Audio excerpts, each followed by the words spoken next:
Hello there, ladies and gentlemen, and welcome to another episode of CookieCast. Today on CookieCast, it's the Darkest Timeline. Must apologise.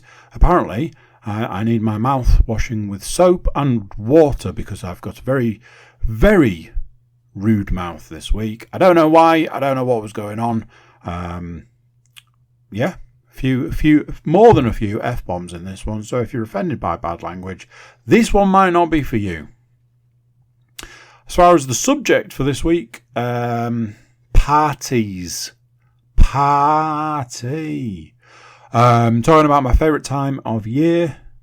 Talking about birthdays, parties, sleepovers, and all of the stuff that goes, all the ups and downs that go with it. TV, movies, VR, and the old flat computer games are all here this week, so strap yourself in for that one. It's going to be a doozy. Before we get started, please do consider like, share, subscribe, and comment. Leave a review where you can leave a review. And yeah, if you want to do one of those more than others, it would be share the podcast around. Right, let's get started. Here we go. This is CookieCast, the Darkest Timeline.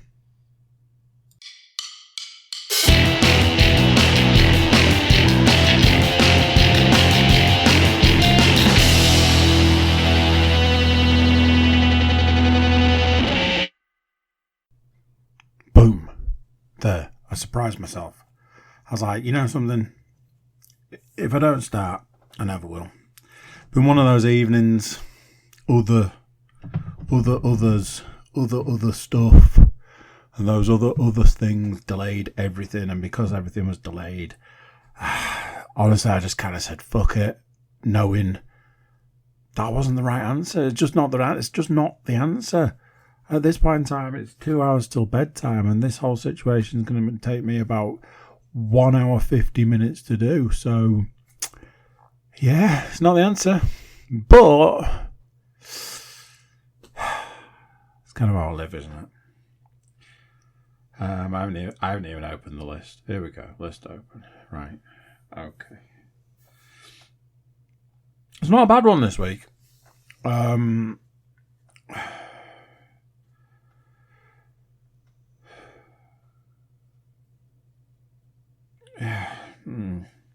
Yeah, usually, I know.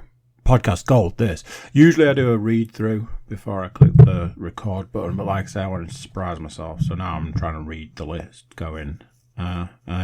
There. There's that. Yeah. Why have I written that down?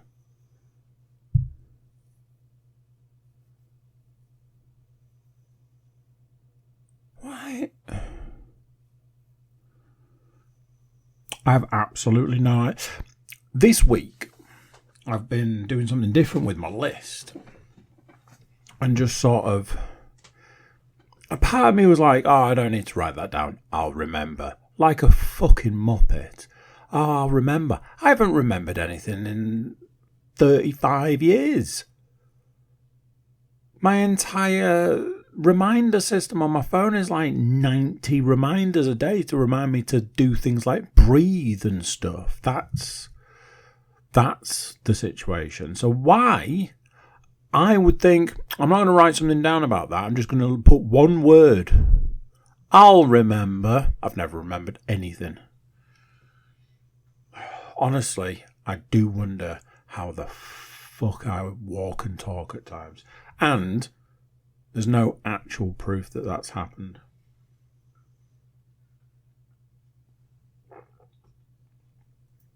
Moving on. Guinness. It's the last Guinness in the house. Oh, honestly, it's hard times. Well, there's no Guinness. You know, you've probably gone wrong somewhere in life. Let's talk about Halloween. I feel like that's probably the right place to start because we've had Halloween in the last week. Halloween has been and gone. And I was walking the dog. I drum it into my children that Halloween should be a big thing. And it should be a bigger thing in this country. And it isn't, and it makes me sad. When I was a child, it was a big thing. It was a really big thing. And I don't know if that's because I was a child or because things were easier in the 80s. You could go to people's houses, knock on their door and ask them to give you free food, and they would. Whereas now, you'd knock on someone's door and ask for free food and you'd never be seen again. So, I get it. There's a part of me that doesn't agree with it. Here's part of the reason why. I saw a group of trick-or-treaters when I was walking the dog on Halloween evening. All Hallows Eve, as some would say. And I was just like, look at them, look at they're out there getting it done. They're going to the houses and knocking on the doors and getting the sweets and stuff. And I was like, that's brilliant. I love that. And this was around about the same point in time when I was out walking the dog on All Hallows Eve. Going, I think I've worked out why I like Halloween more than other, to borrow an American sort of phrasing, other holidays. I was saying that the other day, I was like, I think Christmas is, in a lot of ways, the most, the least creative of times. And what I mean is, we've all got the same Christmas decorations. I honestly don't know of many people who are going out and buying new decorations year on year. And I was having a conversation with my eldest, and I was saying, if you go to someone's house at Christmas, they've got the tree up, they've got the decorations up. If you go to the same person's house a year later, there's a high chance that they've got the same decorations up in the same places. I feel Christmas is a bit of a cookie cutter approach to doing something. You're going to hang the same lights in the same place as you did last year because you know where the plug socket is. And other than the fact that you might have to go out and buy a Christmas tree if you do the whole real tree aspect, you're still going to put the same decorations. And I go out on a limb and say, if you took a picture of your Christmas tree for the next 10 years and then compared them in 10 years' time, some of those ornaments are going to be in the same place. The light layout is going to be the same. Halloween's not like that. Yes, if you're like us, we've got a variety of different Halloween decorations. And those Halloween decorations go up. But there's also different things every year. This year we had bloody footprints in the kitchen. Never had that before. We had blood splatters in the bathroom. Never had that before. You carve a pumpkin every year. So it's different every year. There's been the running joke of the last few days is, I wonder if somewhere's been selling the giant web and giant spider cheap because we've seen loads of them. But I think for creative people, it's a fantastic time of year. And I was walking the dog, and I'm like, I am loving this. I love going past people's houses, looking at what they've got out, looking at their pumpkins, looking at like any sort of like lighting or like the big cobweb stuff you can do and all that. Leanne loves it. She goes completely overboard in our house. At one point, she sent me a picture, and we've got like this tiny little sort of like a chest on one of the units in the living room. And she'd made it look like a monster was coming out of it. It was like two eyeballs and a hand, and I was like, oh my word, you just love it. And that's it. She's a creative person, so it's a great time of year for creative people. And I love it. I love Halloween. I enjoy Bonfire Night. Bonfire Night is the more, and I'm going to try and avoid any euphemisms, but it's the more, it's over quite quickly in a lot of ways. I'll come on to talk about Bonfire Night in a bit. I'm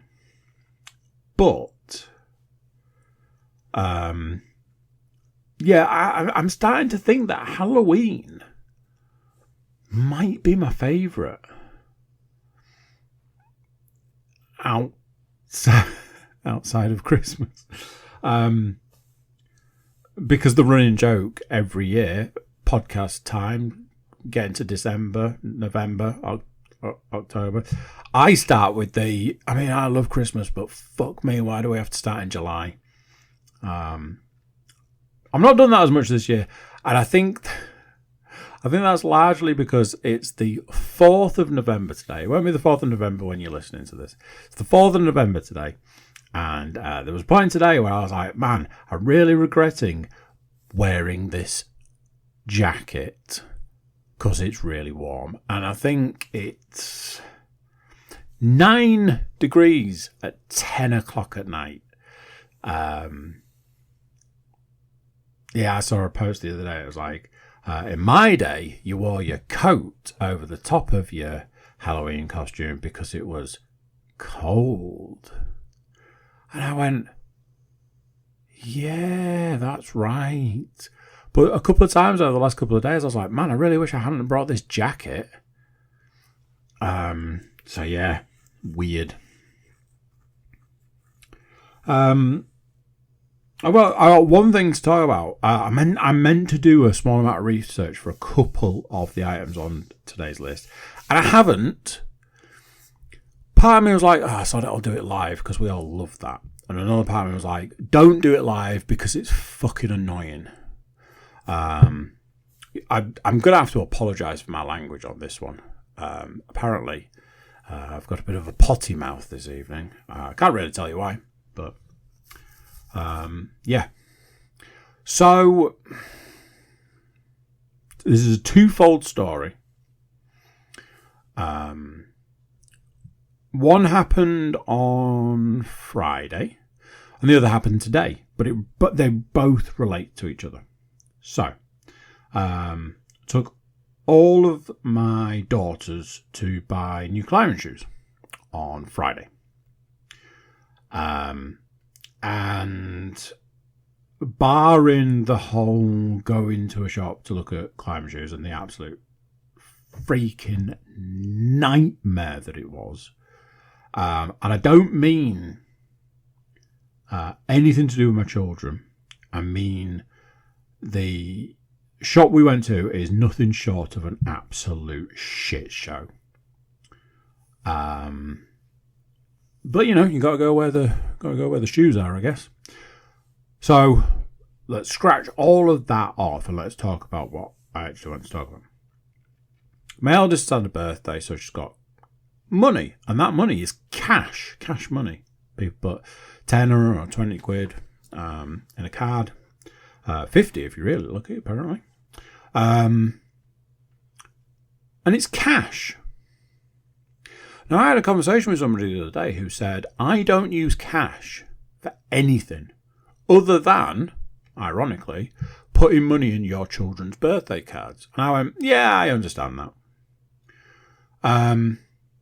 But, as is the way, the cards with money are plenty. My daughter had plenty of cash, splashed the cash. My middle daughter also needed shoes and I think is currently saving up to buy, I think it's either an island or a small country. So I was like, okay, bring some money. We'll get you some shoes sorted. She also had cash. And my youngest daughter, she needed new shoes. And she also had cash. So 3 children, 3 lots of cash, and away we go. We go to the shop. We have an absolute nightmare trying to sort shoes. Eventually narrow it down and go, right, you're getting these, you're getting these, you're getting these. Let's go pay. again, I'll skip all the stuff that relates to this shop being an absolute shit show and get right up to the point. So,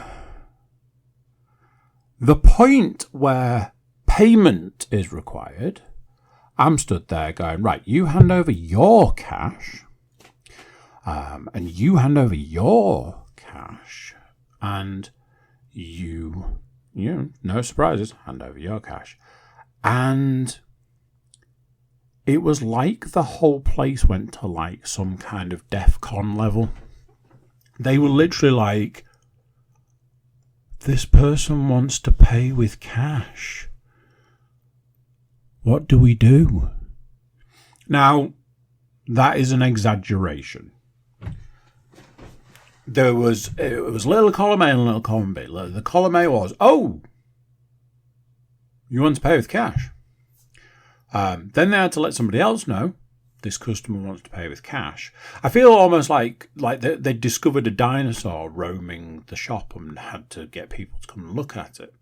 So there was that whole, this person wants to pay with cash. And this then caused a multitude of problems.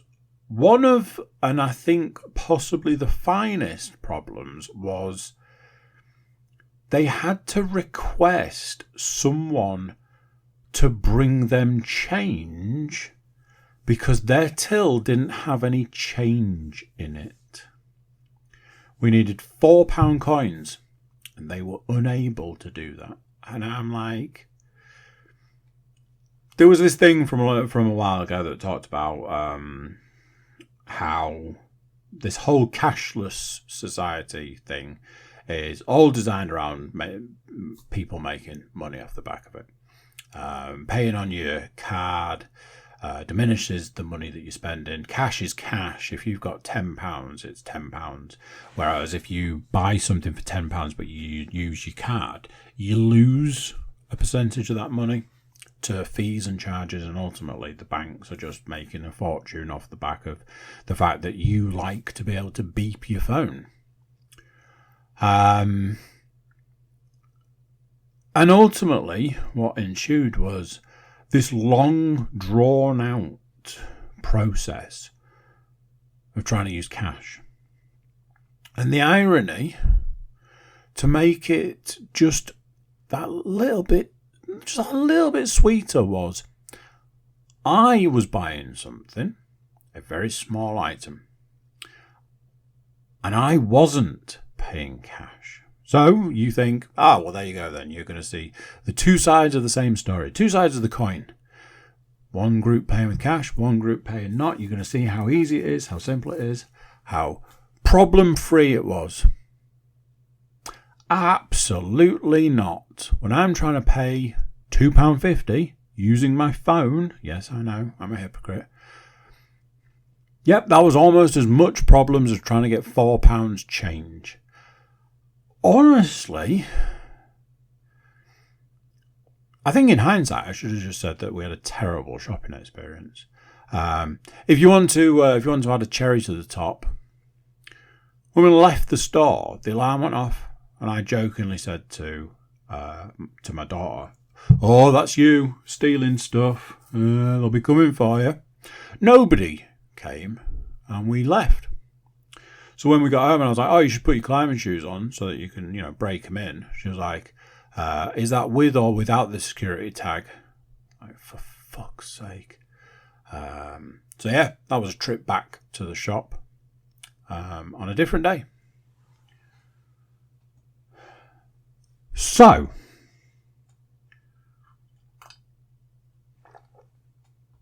we live in a world where they're trying to abolish cash. I went into a coffee shop today, a well-known coffee brand.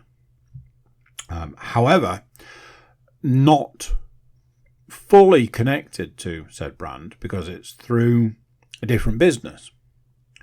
And because of that, it's not quite as connected as you like it to be. You can't use your app, you can't get your points, all of that. But same great whatever, same great taste, all those slogans.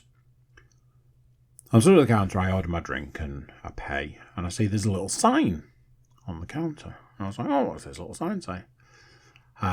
And I wrote the words down.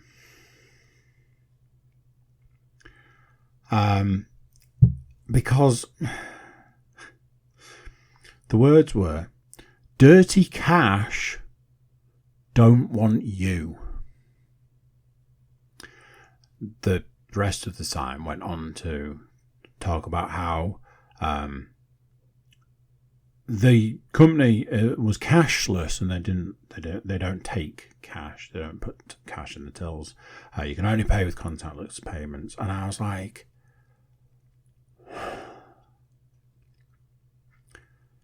so that's where we're at, is it?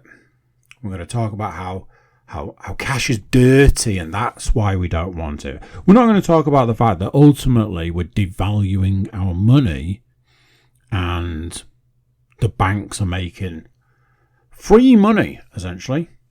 There was this thing, and it talked about how if you've got this £10 and you pay for a service, £9.50 goes to the person who provided the service, and 50p goes to the bank. And if that person then goes to the dry cleaners to pay for their dry cleaning, that £9.50 that they've now got is now value. You know, you pay your £9.50 and you get £9 worth of, you know, and it just goes down and down and down and down and down. 50p every time you do a transaction. Ultimately, you end up with no money. Like I say, I should have probably done the research necessary so I could relay it better. Whereas if you've got a £10 note and you give somebody a £10 note and they give you £10 worth of goods, they have a £10 note. They take that £10 note and they pay for something. They get £10 worth of goods because that £10 is £10. Cash is king, all of this sort of stuff. So 4 years ago, I'm like, I'm never moving away from cash. Cash is the answer. I'll never not use cash. I can't believe this is a thing. This is disgusting. I can pay on my phone, you say. Well, that is convenient. And that was the end of that. I had at one point I had the pandemic fiver, and this £5 note that lived in my wallet and went through the entire pandemic just living in my wallet, gathering dust. So, yeah. Now we move into the section of the podcast where I clearly decided I'll remember. And I've written nothing down. I've just written bullet points. So this is going to get real sketchy. As I said, my daughter had a birthday, and she also had a birthday party.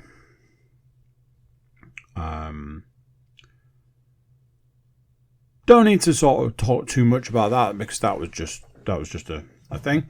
What I wanted to talk about, which I've weirdly remembered, so maybe this does work. What I wanted to talk about was, we're hearing on the odd podcast here and there, especially podcasts that do live shows, people talking about the difficulty of getting people out. Now, I'll say this. Two separate occasions over the last couple of weeks, I've looked at buying tickets for things. One was stand-up comedy.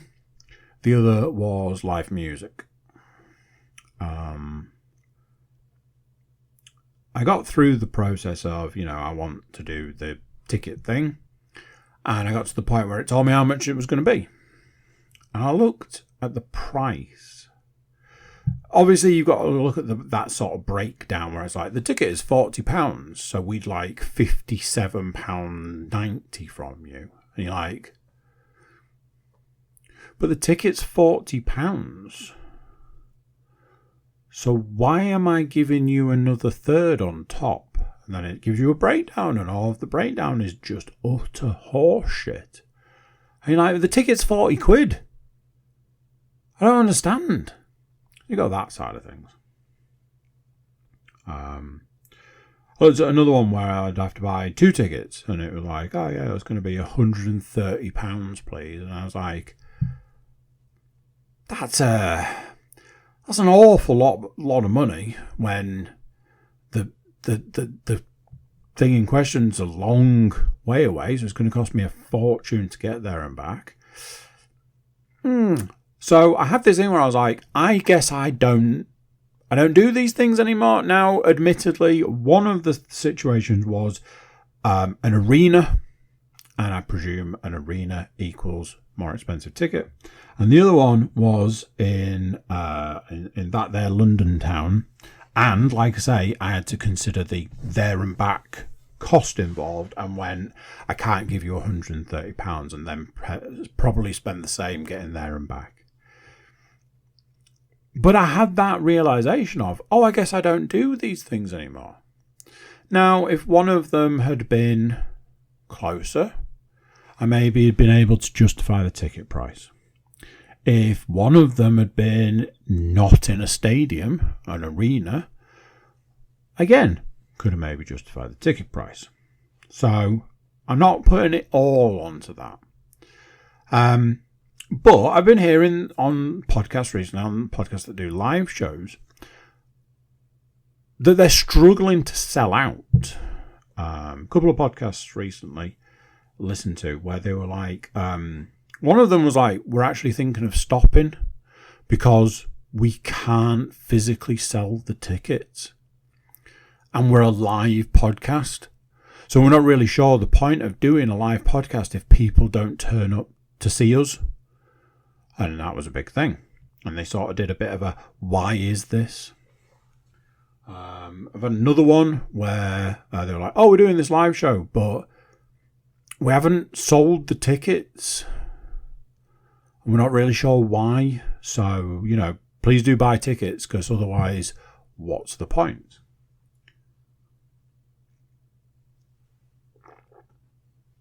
As part of the analysis of why these people were struggling to sell tickets, they talked about the fact that people just physically cannot afford to go out. Now, like I was saying, you look at spending £130 on tickets, and the same again on travel.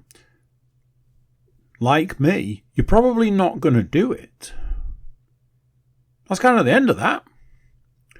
So, my daughter had a birthday party, and I was like, right, we're going to go to the cinema, and I'm going to do 2 viewings of 2 different films so that you can go and your friends can go, and I'll take your siblings to see something else so that you don't feel like I'm, cramping your style. And then we'll go and play golf. So, off we toddled to the cinema. And I'm like, right, I'm going to get you guys in first because your film starts first. So let's get you in, settled, sorted. And we went in sort of after the start time of the movie. I was like, hey, what are you going to miss? Trailers. So I was like, look, I need to get your guys in and sat down, and then we'll go. The film had, not the film, but the trailers had started at this point. So there was my daughter and her 3 friends. Now I work on the principle that that group is exempt because they're my group. So I had a look to see who else was there. There's 2 other people in the cinema. And I was like, okay, let's be realistic here. There's a high chance that more people are going to arrive over the next 20 minutes. People like me who can't stand adverts and go, if I miss a couple of trailers, so what? I can see them online. I'd rather just get there in time for the film. Those people were going to turn up at some point. So you're looking at another couple of groups of people. That's an entire cinema screen with row after row after row of empty seats. On a Friday afternoon in the school half-term holidays. Now, I know what you're thinking, well, which film was it? Had it been out a while? Yes, it had been out a couple of weeks, but honestly, it was a kids' movie, and I fully expected it to be rammed. So I went, that's weird. Anyway, you guys enjoy it. We're going to go and watch our film. And off we went. So I took a group of smaller children into another screening. We sit down. I'm like, right, okay, you got to be quiet. You got no talking.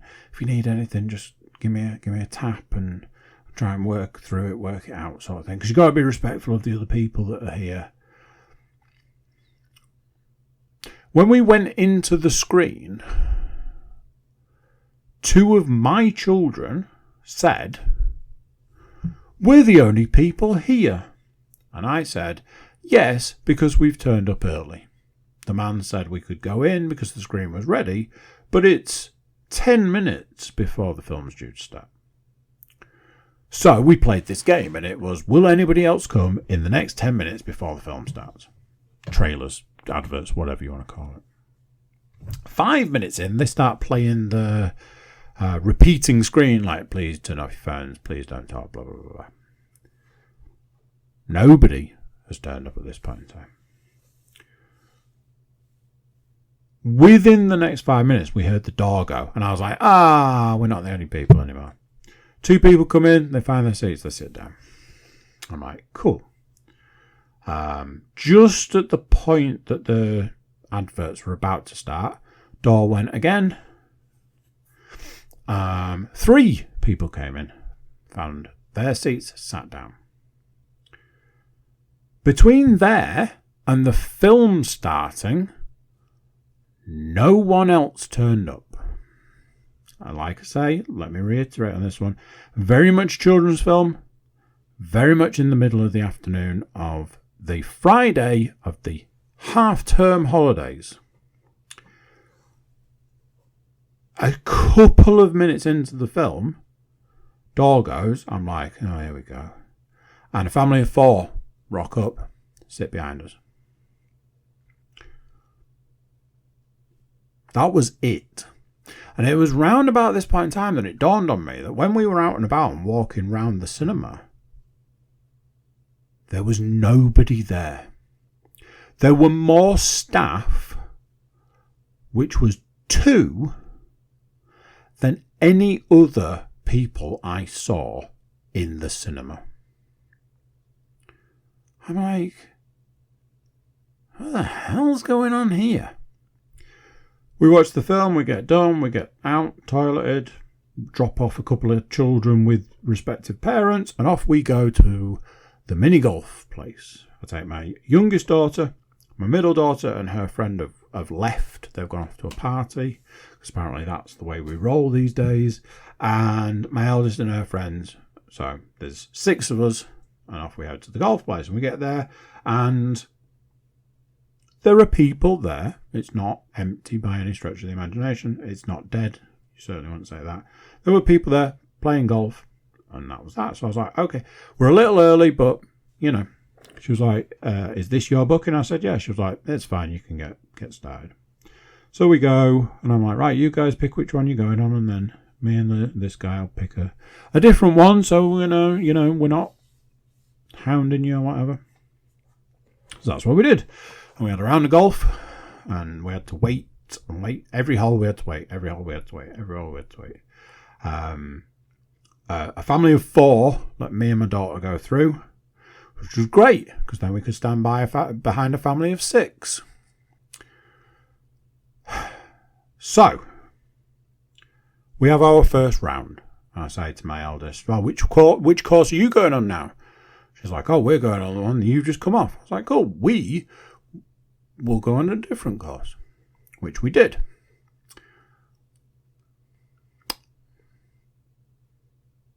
There was nobody behind us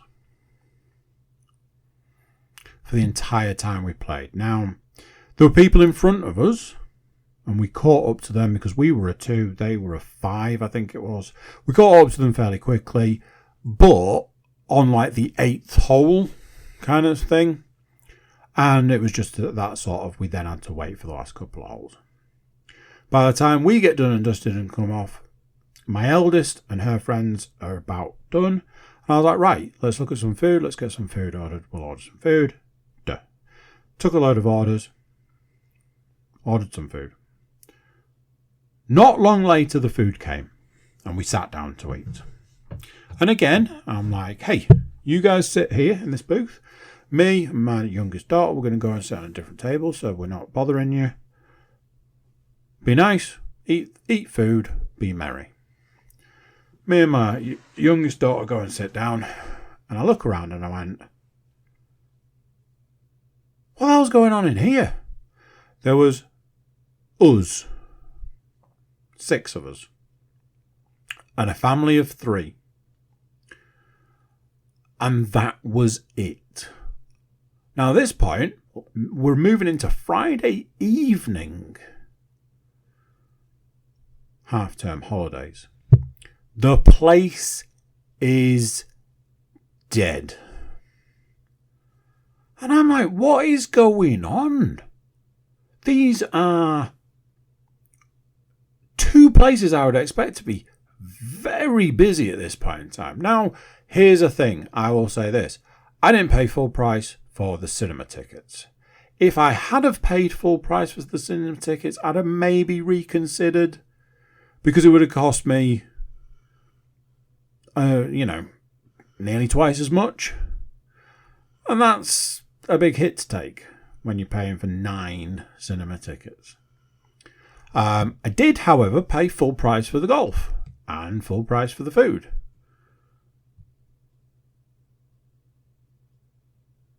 Where were all the other people? I've had a couple of conversations with a couple of people like today saying about this phenomena, and their response was, it's too expensive for people to go out, so they don't. I'm like, I mean, I guess. All I keep saying to people is, what's the end game here? What is the end game to this? Everybody is wildly worse off. Everybody's poorer. Every day they're poorer. There's a tiny handful of people who are infinitely wealthy. But what's the end game? Those wealthy people just get more and more wealthy, and the poor people get poorer and poorer. And then what? And keep talking about how all these businesses are closing down left, right, and centre. What is the plan here? I don't get it. What's the end game? It's so bizarre to me. I'm like, what are we doing here?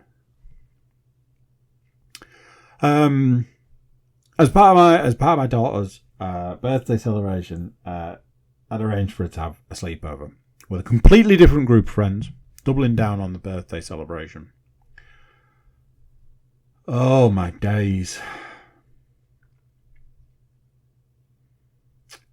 Not gonna lie, I was struggling. By about 9 o'clock Saturday night, all I wanted to do was go to bed. All I wanted to do was just get some sort of rest. Not possible. So not a great start to the situation. Now, here's how it works for me personally.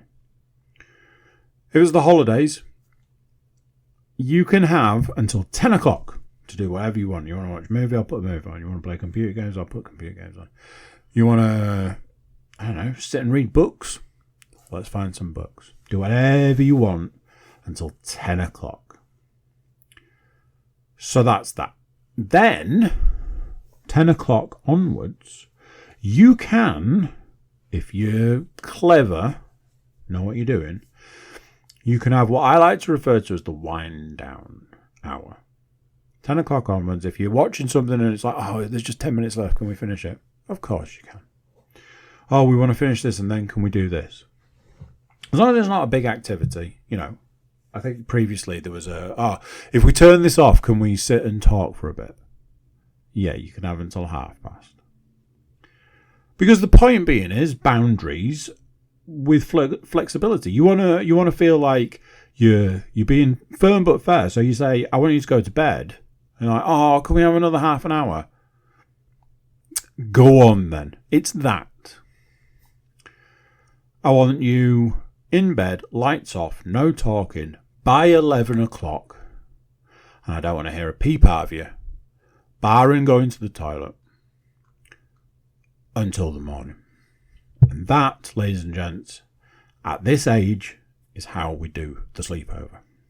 And previously, that has been the system. But we decided to add another element.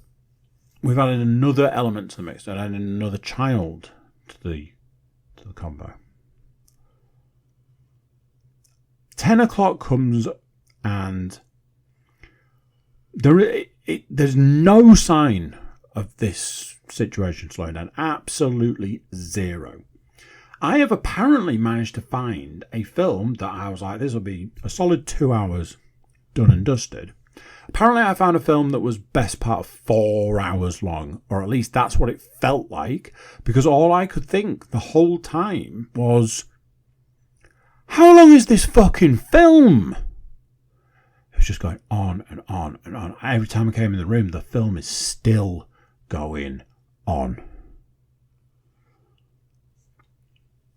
Eventually the film ends. My daughter comes to me. She's like, Can we put the Switch on? Can we play Mario? I was like, this is the point in time where I should say, no, go to bed. But it's the holidays and it's supposed to be a party. So, right, look, let's cut a deal. You can put this game on, but this game is kind of, it gets a little bit sort of, the high energy. And I just want you to be aware that 80% of the house are in bed at this point. So you can play this game for a little while, as long as you're not too noisy. It said it was going to be 45 minutes.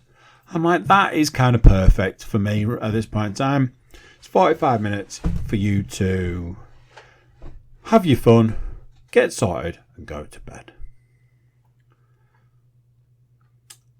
Yeah. The game lied. I don't know in which reality it was 45 minutes, but it ain't this fucking reality. 45 minutes come and go, and they've only done like 2/3 of the game. I'm like, fuck, man. So, we're now moving into the danger zone. We're now in the 11s. I'm like, I am so incredibly tired at this point. I'm like, this was not the plan. By the time they get finished, it's like 11:30 or something. I'm like, okay, it's not the end of the world. They can just go to bed now, go to sleep. No talking, no messing, no nothing. And I will go to bed. I go in the room because I work on the principle that they're all basically ready for bed.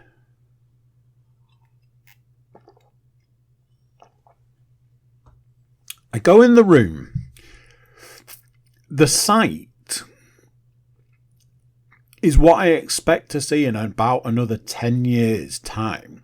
When they're all getting ready to go out clubbing for the night. It was like some kind of hair salon /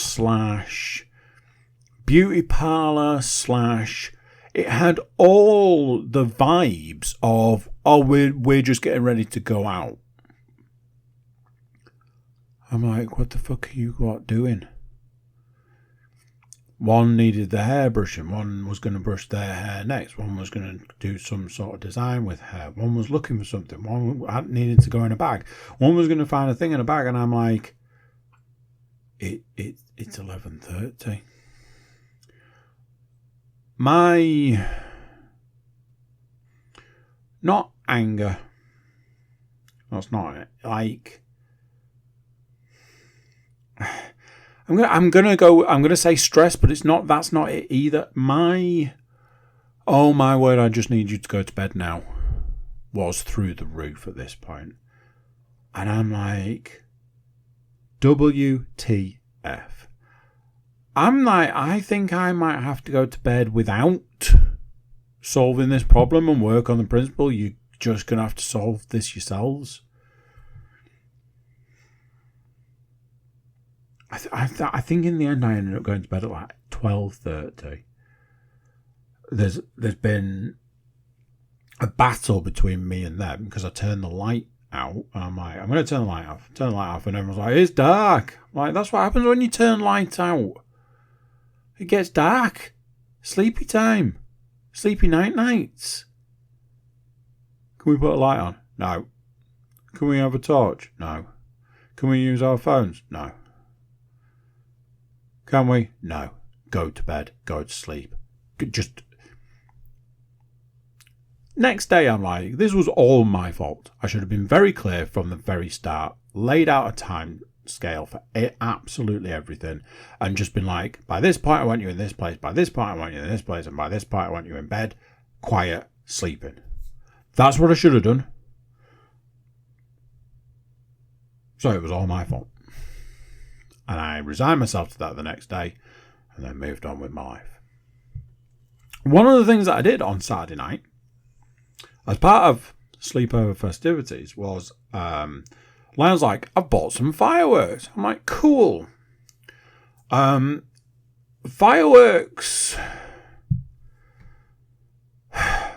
aren't like they used to be. You get different levels of fireworks. And these were the lower of the levels. So not very loud, not very bangy, bang, bang. Not a lot of shooting up in the sky. Just some like fizzles and pops.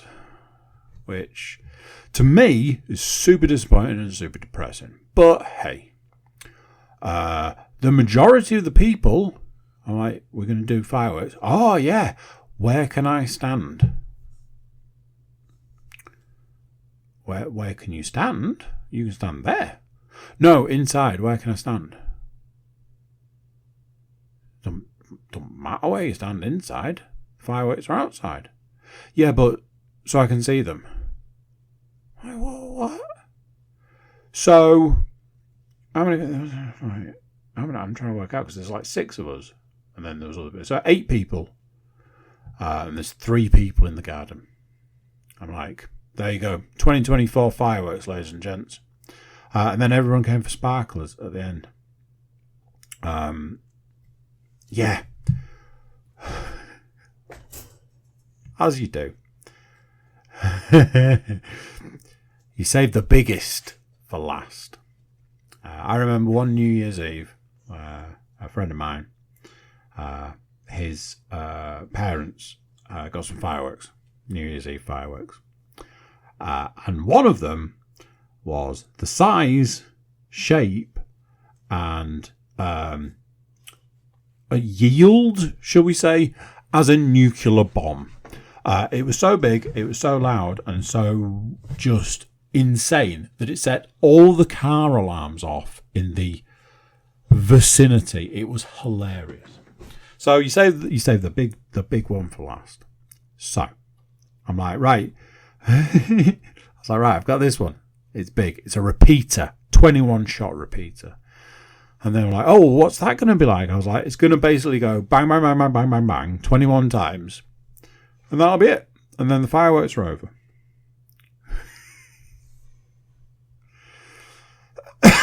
So I get my 21 shot repeater. I put it in my bucket of sand.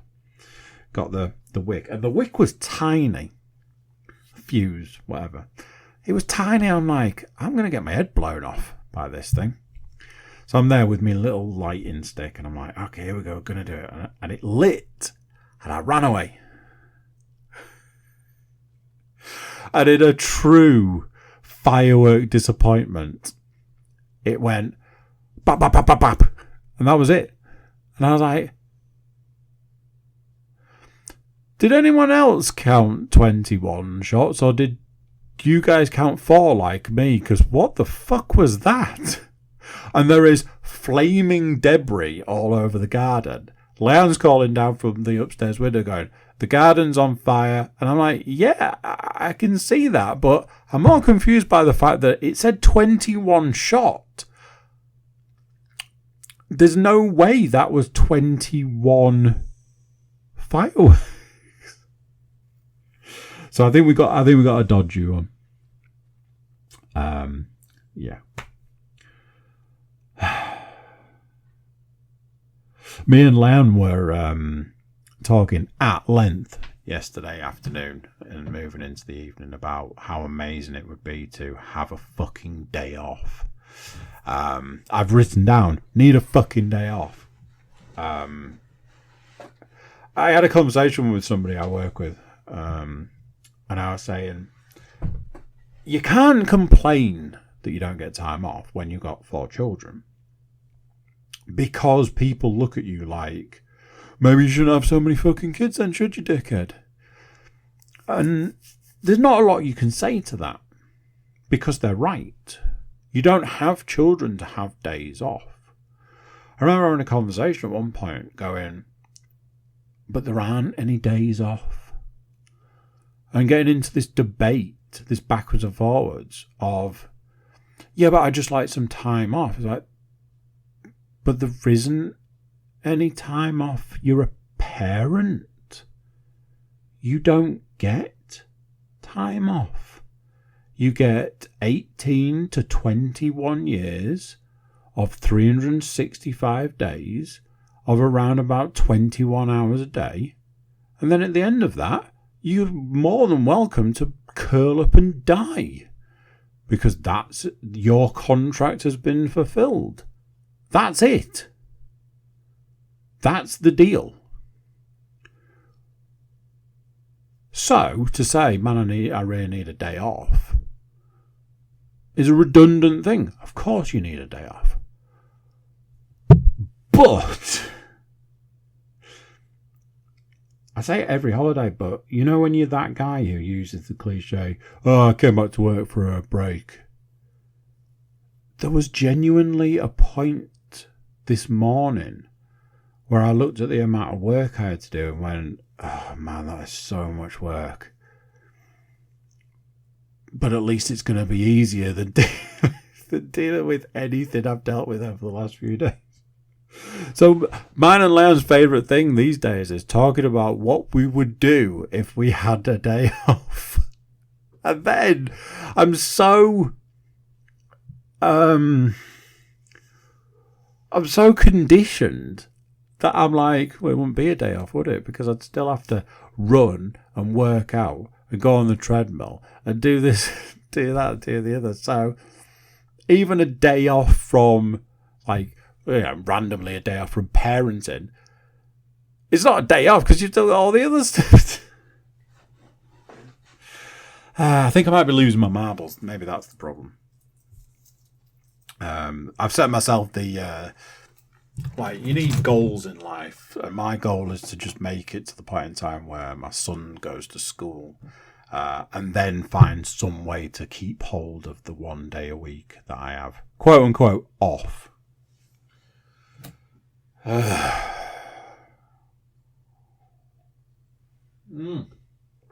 Delicious Guinness. I've done a couple of things a little different for the entertainment stuff this week.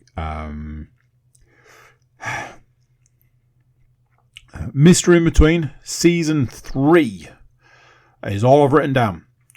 Not finished it or really watched any in the last few days. One of the things that I don't get when there's a lot of children's stuff going on is I don't get treadmill time. So that's where I do a lot of my watching. So there you go. What I'd seen up to that point was, like I think I mentioned last week, Series 3, things really do seem to have ramped up quite a bit in the, crime stakes. However, Ray has gone to prison, which kind of slows certain things down. I think it's the second episode of Series 3 starts in the most monumentally fantastic way, because it talks about a particular brand of car and how they are the absolute worst. And I was just howling with laughter because they absolutely are.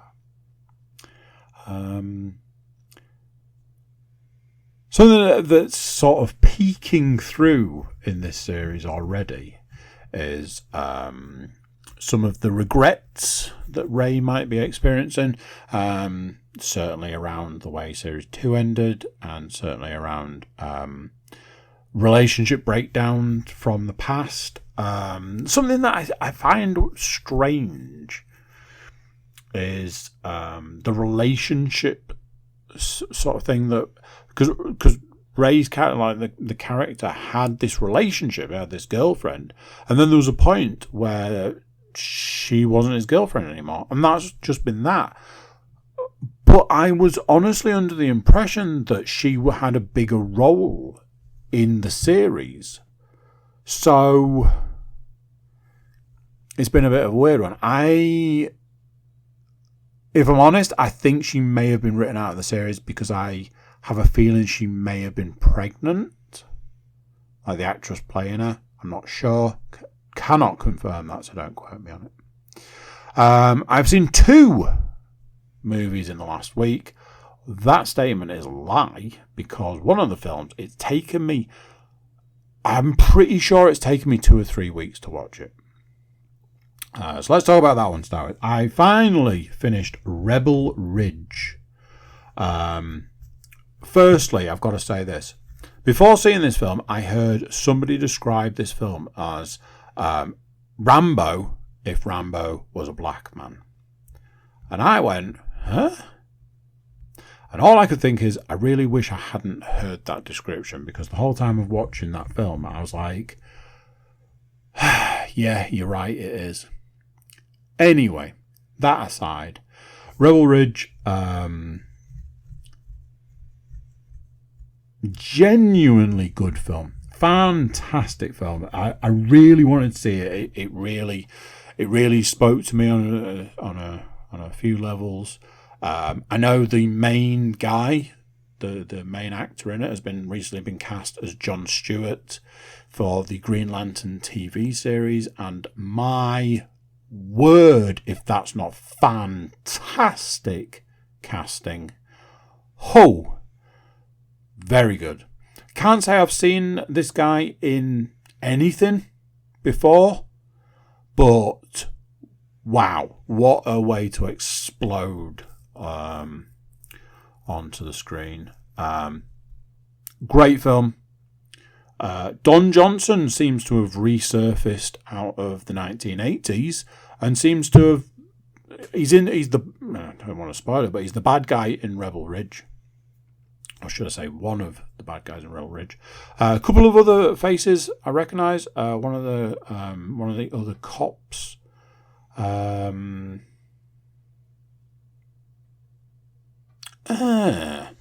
that was the other thing. I have a weird... it's going to annoy me. 2 seconds. I'm sorry. I am sorry. Do that. At some point, I think somebody's going to send me an email saying, dude, we really don't care when you have to look stuff up live, because at least we're getting the right information. Okay, let's go through it. So the guy is... I've seen his name already. Aaron Pierre? Right, that is the other guy. I think... Is he the guy from Brightburn? Somebody right now is going, yep, yeah, it is. Or somebody right now going, nope, no, he isn't. Right, let's find out. What's this guy been in then? Known for The Underground Railroad, which was a TV miniseries. Brother, Rebel Ridge, Genius.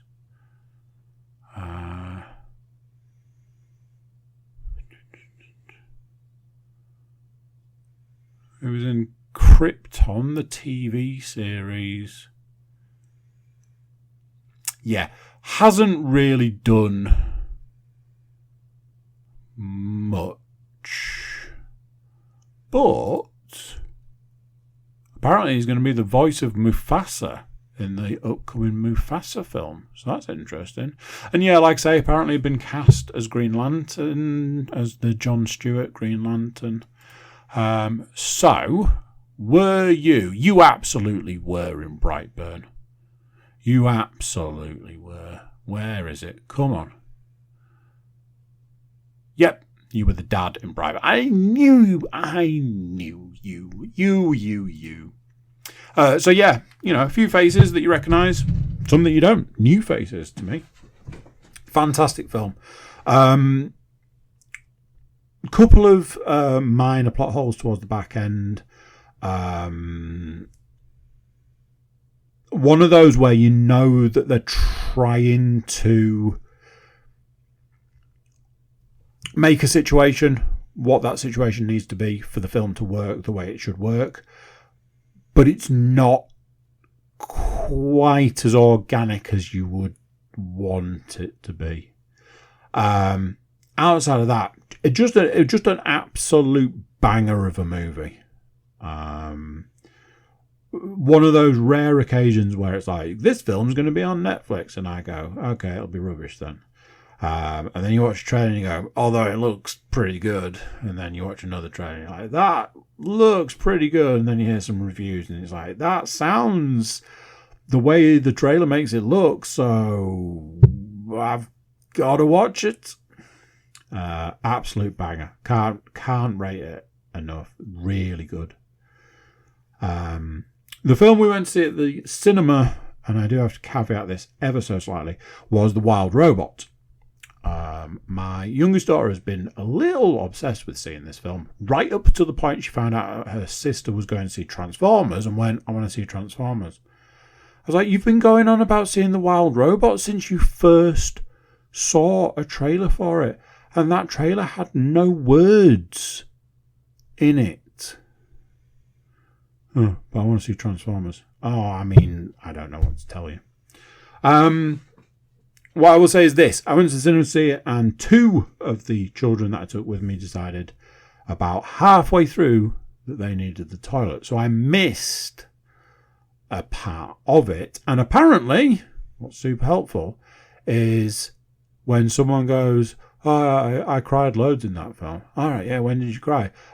When you went to the toilet. And I'm like, why did you cry when I went to the toilet? Oh, it was this really sad bit. Like, fantastic. Apparently, everybody I took to that film cried. Some of them cried 4 times, apparently. Another, very much like Rebel Ridge, another one of those films that was just a chef's kiss. It falls quite quickly into that perfect movie category. Had a little bit of this and a little bit of that and a little bit of the other. And it does pull at your heartstrings quite a bit. And yeah, I feel a little bit fraudulent reviewing a film that I haven't seen 100% of. Had a fantastic voice cast because first on the list was Matt Berry. So I went, well, this film has instantly been elevated 1 million points. And as I said to somebody today, Matt Berry was in that film and he was the hero. And he was the hero all the way through the film and no one knew it. So, yeah, there's a bit, he plays a beaver who's undertaken this monstrous task. But so far through, he leaves his monstrous task to fit the robot with a new leg. And it's properly a moment in the film where I was like, that's real nice. It's real cool. Mark Hamill does a voice. You wouldn't know that if you didn't know he was in it. It's made by DreamWorks. Honestly, DreamWorks is one of my favourite film studio type production type companies. They just do absolute bangers. Yeah, it's definitely going to be one of those that we end up owning because obviously my eldest didn't see it. And it's definitely one of those that I will want to see again so that I can see the bit I missed. And I imagine it'll be one that we get a fair bit of airplay in our house. Although I always think that spend a fortune on movies and they watch them once. Although having said that, randomly out of the blue the other day, my youngest daughter was like, "Can we watch the second Spider-Man film?" I'm like, yes, absolutely, we own it. Oh, I want to watch that. Cool, I'll put it on for you now. So, you know, swings and roundabouts. I played and finished Batman Arkham Shadow. So, let's talk. Is it a fantastic Batman game? Yes, it absolutely is. Do I feel by the end it was a fantastic game? Yes, it was. I found it to be a very interesting take on a way of doing a VR Batman game. I thought they'd really dialed that in. Obviously, there would have been if they'd have gone, "You are Batman" for 10 hours, there would have been an element of, it's a bit boring. So the way round that was they went, "You are Batman" for 6 out of 10 hours. So that was interesting and annoying, and ultimately you just wanted to get back to being Batman, which kept it interesting. Couple of drawbacks, because you know me, I like to get my drawbacks in there. Couple of drawbacks are it's buggy as hell, and it only gets worse the further you get through the game. By the time I got to the back end of that game, I was having to restart from checkpoint every few minutes. It is super buggy, it's super broken, and it really does take you out of the game. When the audio stops, when the subtitles aren't working, when you've got no hands to grab things, you know, little things like that. It's a real problem. And, as I think I said last week, you don't know always when the game's broken. You sometimes you're like, is this it? Is this how it's supposed to be? And then a few minutes later, you're like, I'm guessing not. Restart from checkpoint. There's something right at the back end that's done to further the story. And it proper annoyed me. And I've got to call it out. You've taken Batman, a man who has seen it all and done most, and you, in one instant, made your version of Batman the rubbish version of Batman. Batman allowed himself to get taken out to further the story and the game with a single headbutt from a fairly normal person. And I was like, no, don't be the rubbish Batman. Outside of that, I've got to pass comment on the voice acting. I think I might have mentioned the voice acting last week. It's the first time in a long time, I think, really, that I've felt that somebody has done the Batman voice justice.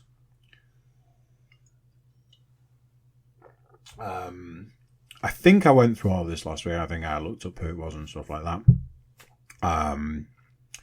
It's no small task, and there's a point, just this little bit in it, where the person doing the voice, just 3 different voices all at the same time, just like Batman, Bruce Wayne, and the other character you play as. No spoilers.